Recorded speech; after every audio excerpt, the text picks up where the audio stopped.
समस्त प्रेस एवं मीडिया बंधु मानक विजु जनता दल मीडिया बाइट को स्वागत।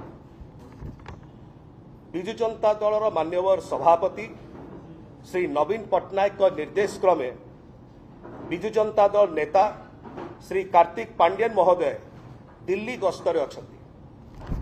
केतेक निर्दिष्ट गणमाध्यम तांको दिल्ली गस्त को नहीं अत्यंत अरुचिकर और तथ्य विहीन मंद उद्देश्य प्रणोदित एवं विभ्रांतिकर खबर प्रसारण करुछंती।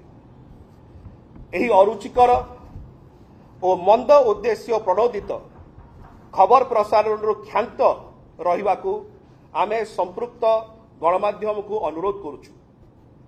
कौनसी दलर नेता बा नेतृवृंद कौनसी स्थान को गस्त कले गणमाध्यम को सूचना दी जिबार कौनसी प्रावधान नहीं।